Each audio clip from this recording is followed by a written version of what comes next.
90 రోజుల కోర్సు పూర్తి చేస్తే చాలు 100% ప్లేస్మెంట్ సపోర్ట్ తో సాఫ్ట్వేర్ జాబ్ మీ సొంతం. వెంటనే కోడ్ జ్ఞాన్ డెస్టినేషన్ ని సంప్రదించండి.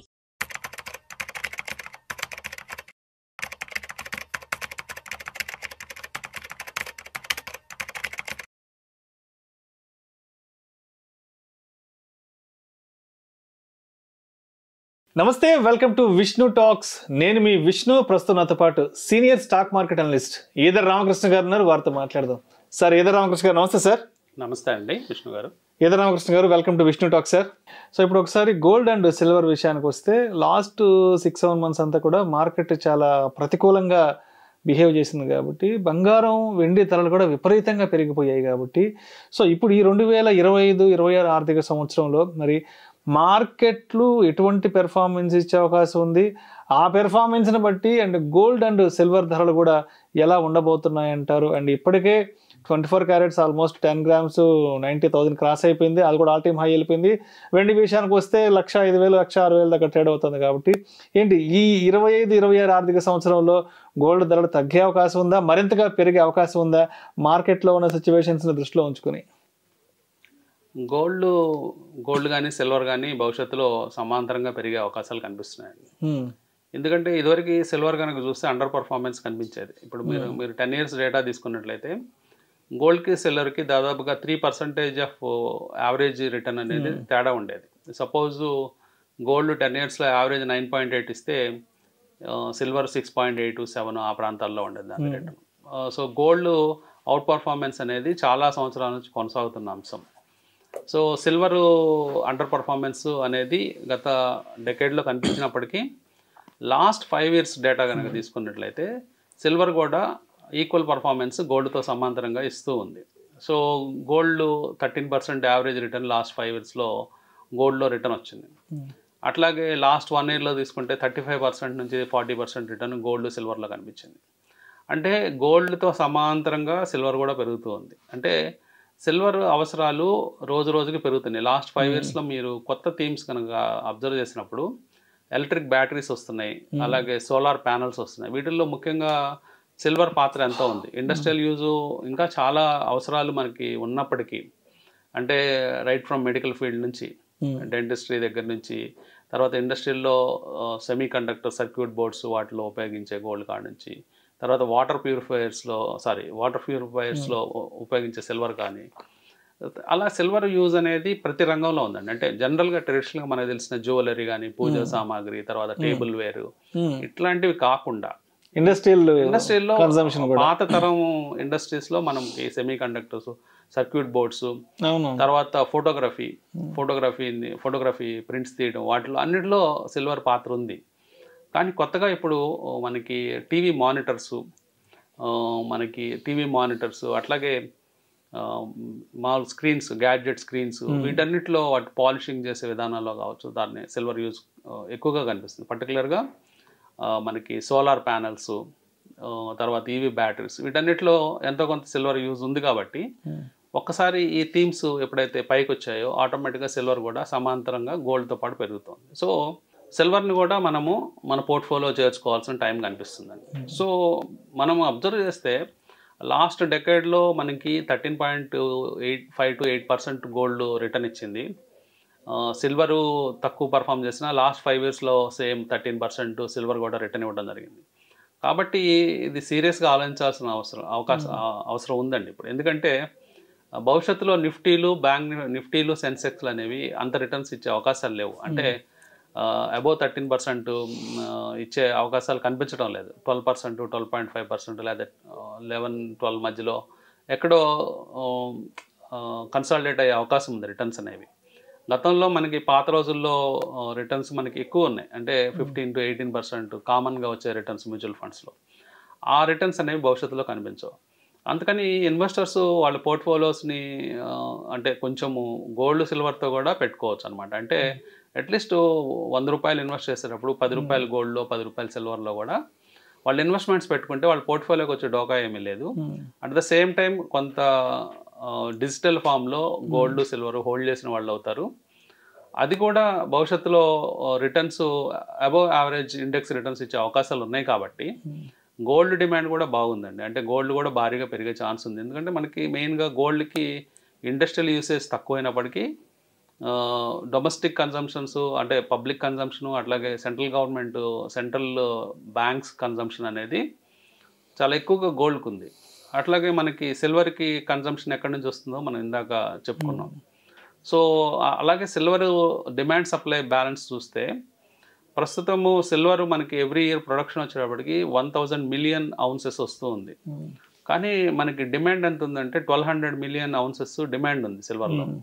సో ఒక 20% ఎక్సెస్ డిమాండ్ అనేది సిల్వర్లో కనిపిస్తుంది. సో ఎవరికైనా ఈజీ గెస్, సిల్వర్ పెరుగుతుంది అనడానికి ఈజీ గెస్ ఇది. అంటే ఈజీగా ఒక 20% రాబోయే రోజుల్లో పెరుగుతుందని మనం గెస్ చేయొచ్చు. అంటే 1,20,000 రూపాయలు టార్గెట్గా పెట్టుకోవచ్చు ఒక ounce.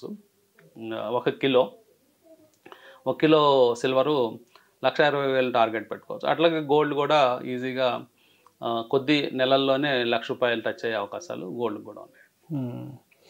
అండ్ అదేవిధంగా ఇప్పుడు ఈ ట్రంప్ టారిఫ్ల వల్ల ఎస్పెషల్లీ మన ఇండియాలో ఆటోమొబైల్ సెక్టారు పెద్ద గడ్డు పరిస్థితులను ఎదుర్కోబోతుంది. ఎస్పెషల్లీ ఈవీ సెక్టార్కి ఏదైతే గత కొంతకాలంగా ఈవీ సెక్టార్ బాగా రాణించబోతుంది, ఈవీ సెక్టార్దే భవిష్యత్ అంతా కూడా మాట్లాడుకున్నాం. కాబట్టి ఇప్పుడు సడన్గా ఇప్పుడు ట్రంప్ ఎంట్రీతో ఇది మొత్తం కొంత తలకిందులో అయ్యే అవకాశం ఉందంటూ కూడా వార్తా కథనాలు వెలువడుతున్నాయి. సో ఏంటి ట్రంప్ టారిఫ్ అనేది ఇండియన్ ఆటోమొబైల్ సెక్టర్ని ఎంతవరకు దెబ్బతీసే అవకాశం ఉందంటారు అసలు ఇక్కడ? ట్రంప్ అంటే మనకి 25% టారిఫ్స్ ఈ వారం విధించడం జరిగిందండి ఆటోమొబైల్ సెక్టర్ మీద. దాంట్లో మెయిన్గా ఆటో కాంపోనెంట్స్ సప్లై చేసే కంపెనీస్, ఆటో సాఫ్ట్వేర్ సప్లై చేసే కంపెనీస్ బాగా సఫర్ అయ్యే అవకాశం ఉంది. అంటే వీటిలో ముఖ్యంగా సోనా BLW కానీ, లేకపోతే సంవర్ధన్ మదర్సన్ సుమి, తర్వాత టాటా ఎల్ఎక్సీ, ఐషర్ మోటార్స్, ఇట్లాంటివన్నీ కూడా బాగా సఫర్ అయ్యే అవకాశం ఉంది రాబోయే రోజుల్లో.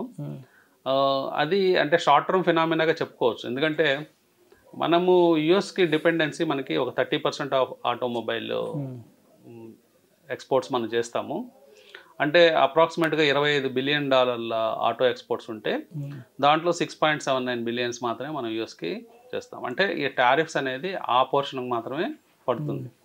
కానీ ఈ కంపెనీస్కి వాటిలో మార్జిన్ అనేది డెఫినెట్గా ఎఫెక్ట్ అవుతుందండి. అంటే మార్జిన్ అనేది కొంచెం తగ్గుతుంది ఈ సంవత్సరం నుంచి. సో దాన్ని వాళ్ళు ఎట్లా ఓవర్కమ్ అవుతారు, ఎట్లా వాళ్ళు దాన్ని ఓవర్కమ్ చేసుకొని అంటే వేరే కంట్రీస్కి స్ప్రెడ్ అయ్యి అంటే ట్యాక్స్ బాధలు లేని కంట్రీస్కి వాళ్ళు ఎక్కువ ఎక్స్పోర్ట్ చేస్తారనేది. అంటే ఒక క్రైసిస్ని కనుక ఆపర్చునిటీ మార్చుకునే కంపెనీస్ చాలా ఉంటాయి.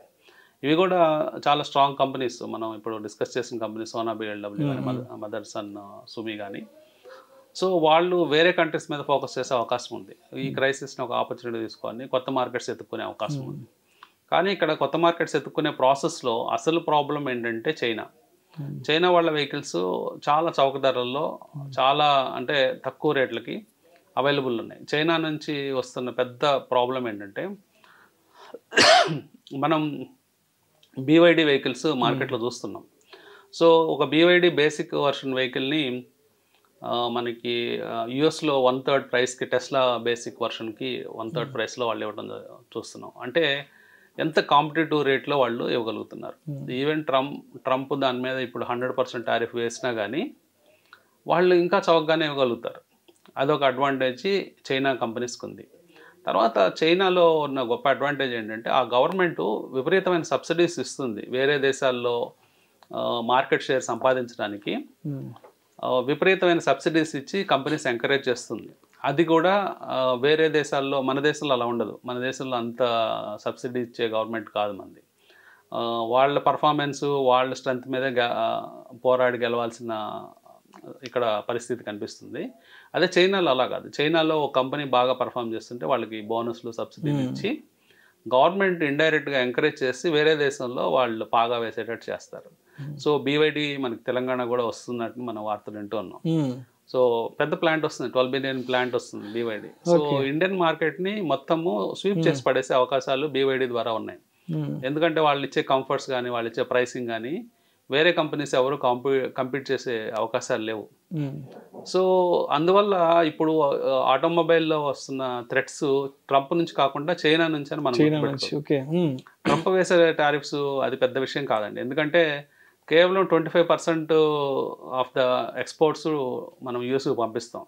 దానివల్ల పెద్ద నష్టపోయేది ఏమి కనిపించడం లేదు. కానీ చైనా వచ్చి మొత్తం మార్కెట్ని డిస్రప్ట్ చేసే అవకాశాలు చాలా క్లియర్గా ఈ సంవత్సరంలో కనిపిస్తున్నాయి.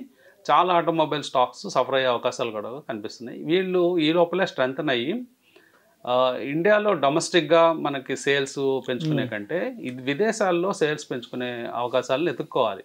లైక్ ఆఫ్రికన్ కంట్రీస్ కావచ్చు, లేకపోతే సౌత్ అమెరికన్ కంట్రీస్ కావచ్చు, అక్కడ మార్కెట్స్ని ఎత్తుక్కొని European countries, eastern European countries, ఇట్లాంటి కంట్రీస్లో మన మార్కెట్స్ని ఎత్తుక్కొని వీళ్ళు బలపడాల్సిన అవసరం ఉంది. మనం ఒక బీవైడీ గురించే డిస్కస్ చేస్తున్నాం, కానీ ఈరోజు బీవైడీకి ఒక ప్లాంట్ సైజ్ కనుక చూస్తే 50 స్క్వేర్ మైల్స్ ప్లాంట్ ఉంది, ఒకే సింగిల్ లొకేషన్ ప్లాంట్. అంటే అది ఒక శాన్ ఫ్రాన్సిస్కో సైజులో ఉంటుందని స్టేట్ అంతా మనం చూస్తున్నాం న్యూస్లో.